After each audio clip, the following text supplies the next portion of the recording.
Welcome back everyone. Hi, if you're new, my name is Tori and I make book related videos every week.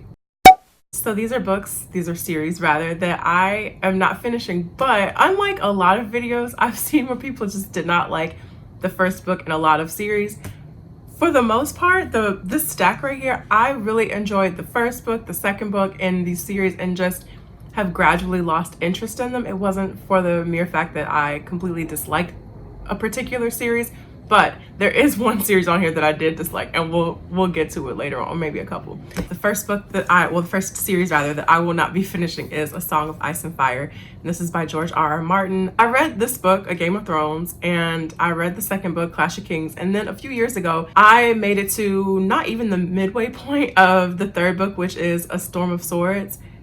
And I don't know what it was. I just closed that book one day and just never picked it back up again.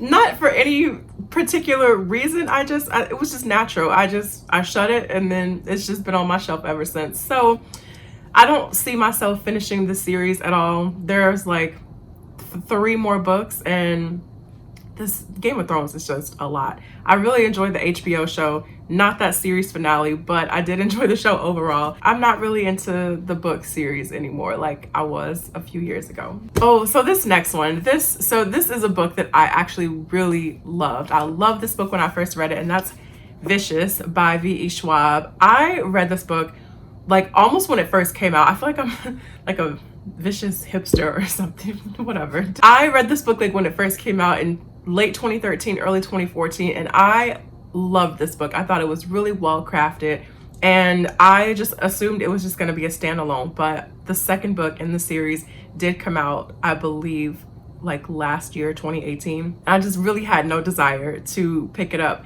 mostly because this stands on its own. Well, I thought it stood on its own very well without the need for a continuation, but I'm not the author, so who knows.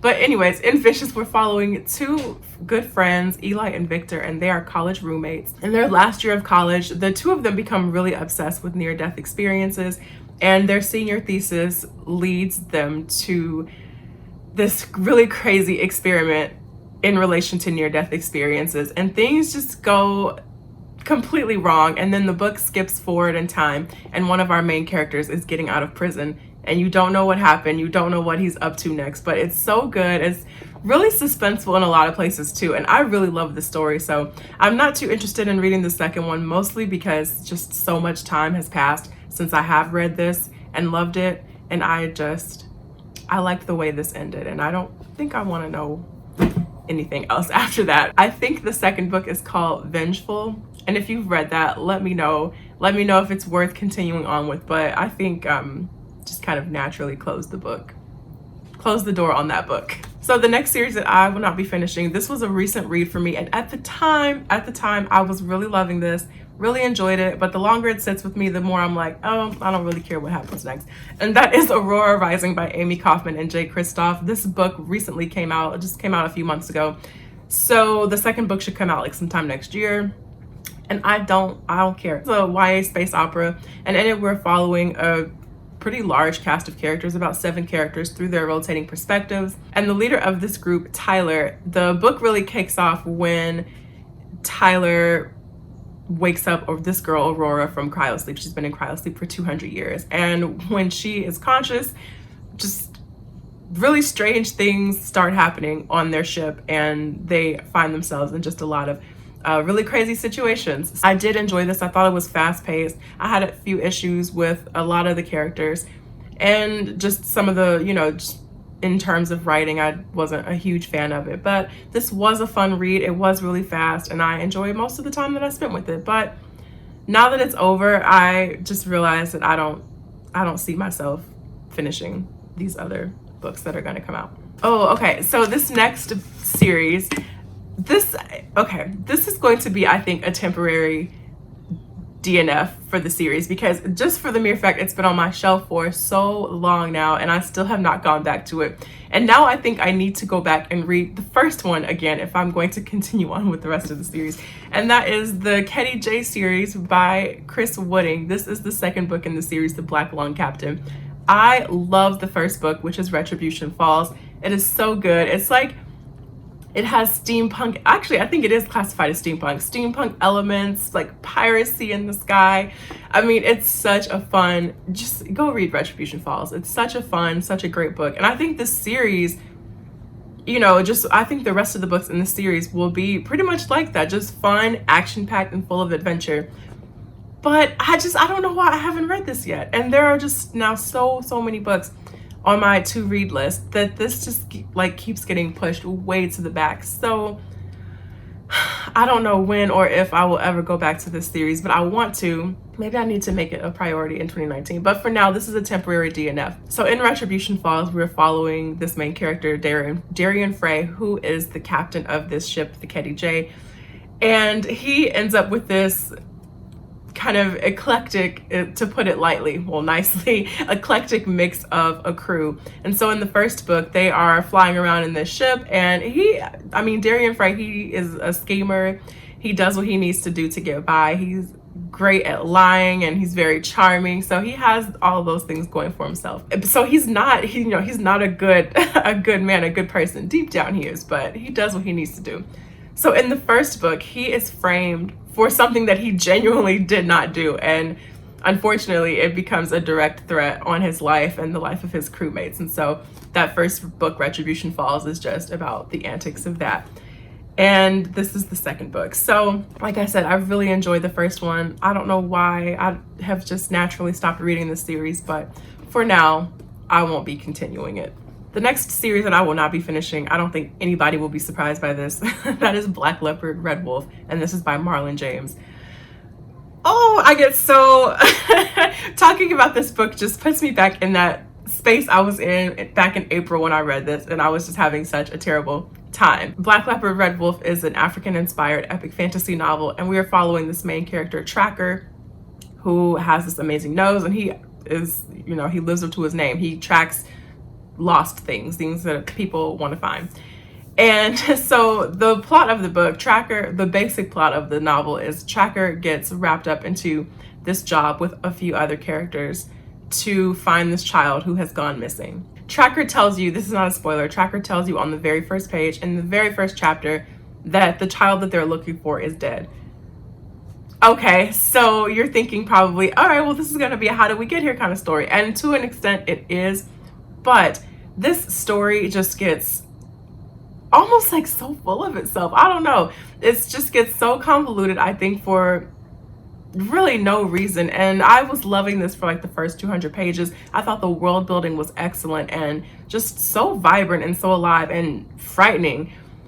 Marlon James he did such a great job with that. But overall, it just started meandering, and I didn't like it. So the second book is, I don't know when it's slated for release, but it's supposed to come out next year, perhaps. And the interesting bit of it is, I've heard that this second book is the same thing as the first book, Black Leopard, Red Wolf, but just told from a different perspective. I don't need that in my life. I don't need it from a different perspective. I don't want to read it from a different perspective. I'm not finishing the series. Period. The next series that I'm not finishing is Welcome to Night Vale, and this is by Joseph Fink and Jeffrey Craner. Yes, I had to double check. It wasn't just one of them. It's both of them. Everybody on the back of this book who blurbed it is lying. Anyways, I read this book a couple of years ago, and it was an extreme disappointment because I am a huge fan of the podcast. I love the podcast. I listen to it all the time. Just very quickly, if you're unfamiliar, Welcome to Night Vale, the podcast, is set in this fictional town of Night Vale, which is supposed to be somewhere in the Southwest United States. This town firmly believes in conspiracy theories and just all kind of weirdness and outer worldly things. And the format of the podcast is told in the form of a radio show from Night Vale. And so the radio host is reading you town updates as though you yourself live in the town. And it is great. I think it's one of the best podcasts. I love it. So that's why this book is so disappointing. This book is set in the same universe, but it tells a completely different story from what's being heard on the podcast. In this, we're following two main characters in the book, and one of them works at a pawn shop, and then another one, if I'm remembering correctly, she is struggling with her son who is showing unique abilities. And basically the two storylines start intersecting, and it's just it has the same weird quality as the podcast, the kind of what the heck is going on vibes to it. But one thing that I think I mentioned this a long time ago too, one thing that I wasn't crazy about that I noticed, the weirdness of the podcast, you get it in like kind of bite-sized chunks, I think like 30, half an hour, but that weirdness does not extend very well, or translate very well rather, to almost 400-page book. I just don't think, I didn't like it. So I knew early on that I wasn't going to like this book. I was several chapters in and I was like, I'm not feeling this at all. So there is a second book in this series called It Devours. I believe that also follows a completely separate storyline, but it's also set in Night Vale. I'm not sure. It's part of the Night Vale series on Goodreads, so who knows. But yeah, whatever it is, I don't think I'm gonna be reading it. And then finally, the last series that I will not be finishing, this is hilarious. Bear with me, is Maximum Ride by James Patterson. Okay, you guys, I used to be obsessed with Maximum Ride. I'm not even joking. I was like 14, 15, 16 years old. You could not tell me anything about these, like all these books. Oh my gosh, I loved Maximum Ride. I just remember staying up so late, like past 3, 4 o'clock in the morning, binge reading the Maximum Ride books. The first one, the second one, and the third one are perfect. It was like such a defining moment of my childhood or my teenage years. And to the point where I would like listen to the Maximum Ride podcast. So the first book is called The Angel Experiment. And I would listen to the first book on audiobook. It was part of my nighttime routine growing up, to the point where like now I'm pretty sure I could still recite. This is so embarrassing, to the point where I think I can still recite half, if not all, of the audiobook. But I mean, this was great. It was great for what it was at the time. I feel like the young generation now, y'all don't know anything about Maximum Ride. Let me tell you, Maximum Ride was that series when I was growing up. I would be in Borders. Like in corners reading Maximum Ride, drinking like hot chocolate. Those were the days. Anyways, so in Maximum Ride, we're following this. Even if I talk about it, I'm like, wow, what a time. What a time back in the day. How can you imagine something like this being written today? Anyways, we're following a group of characters, a group of kids, teenagers, 14 years old, 15 years old, and they have been injected with bird DNA, and they were raised in this institute. They have wings, they can fly, all this crazy stuff. When they're at this, so one of the scientists who works at the institute, took all of them and put them in hiding, and they've been living in hiding for a couple of years. And this book starts off at the very beginning of that, when they're living in hiding, and one of the youngest members of their flock is kidnapped, and then the rest of the group has to go save her. It is so good. The first 3 books in this series, I think there are like 6 books. It's kind of crazy. There are about 6, 7 books, I think. But this first one, the second one, and the third one they were great. But it's gotten to a point now where, I read the 4th book. I think the 4th book was called Max. And I read that and I was like, okay, I think it's time for James Patterson to put this series to rest.